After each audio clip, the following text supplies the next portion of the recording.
తెలంగాణ రాజకీయాల్లో ఎమ్మెల్సీ కవిత వ్యవహారం గత కొన్ని రోజులుగా తీవ్ర చర్చనీయాంశంగా మారింది.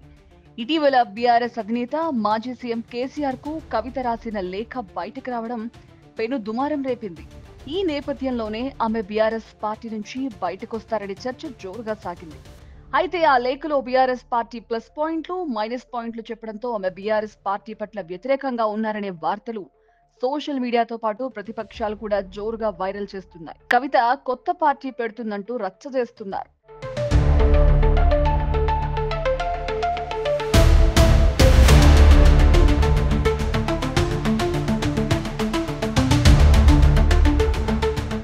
అమెరికా పర్యటన ముగించుకుని హైదరాబాద్ తిరిగొచ్చిన కవితకు తెలంగాణ జాగృతి కార్యకర్తలు ఘన స్వాగతం పలికారు. ఈ తరుణంలో తాను రాసిన లేఖపై కవిత స్పందించి విపక్షాలు చేస్తున్న ప్రచారాన్ని ఖండించారు. తాను పార్టీ పెడుతున్నట్లు వస్తున్న వార్తల్ని ఆమె కొట్టిపడేశారు.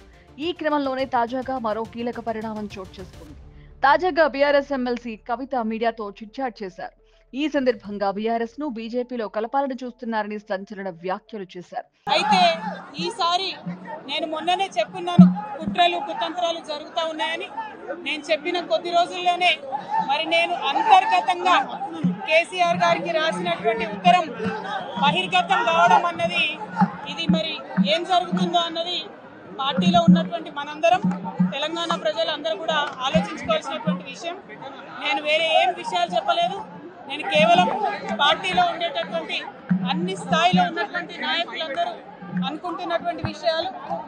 దాదాపు సగం తెలంగాణ నేను ఈ సందర్భంగా ఈ మధ్యలో టూర్ చేసినటువంటి సందర్భంలో తెలంగాణ ప్రజలు అనుకుంటున్నటువంటి విషయాలను మాత్రమే నేను పెద్ద ఎత్తున చెప్పడం జరిగింది తప్పితే నా పర్సనల్ ఎజెండా ఏమీ లేదు. నాకు వ్యక్తిగతంగా ఎవరి మీద ద్వేషం లేదు, ఎవరి మీద ప్రేమ లేదు.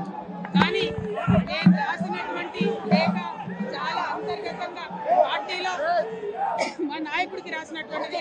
అటువంటిది బహిర్గతమైందంటే మరి దాని వెనుక ఉన్నది ఎవరు అన్నటువంటిది ఆలోచించుకోవాల్సినటువంటి సందర్భం.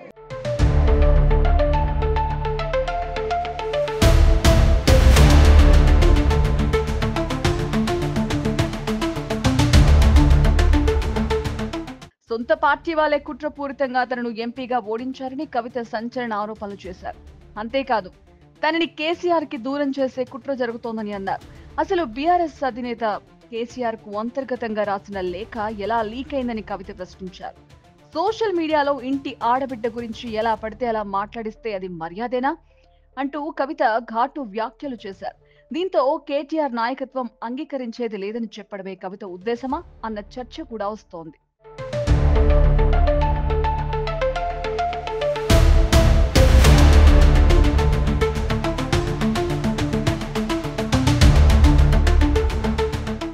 తన పార్టీ బీఆర్ఎస్ అని కవిత స్పష్టం చేశారు. పార్టీ చేయాల్సిన పనులు సగం జాగృతి తరఫున తాను చేస్తున్నట్లు వెల్లడించారు.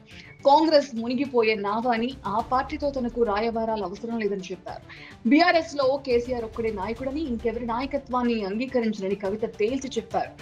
దూతలను పంపి రాయబారాలు చేస్తే ఏం లాభమని, ఇంతకీ తన లేఖ లీక్ చేసిందెవరో చెప్పాలని కవిత డిమాండ్ చేశారు.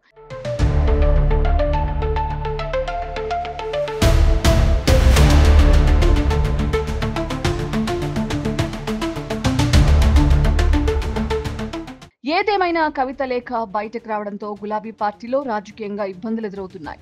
ఇక రానున్న రోజుల్లో బీఆర్ఎస్ లో మరిన్ని రాజకీయ పరిణామాలు చోటు చేసుకుంటాయని రాజకీయ వర్గాలంటున్నాయి. మరి కవిత వ్యాఖ్యలు, డిమాండ్లపై బీఆర్ఎస్ అధిష్టానం ఎలా రియాక్ట్ అవుతుందో చూడాలి.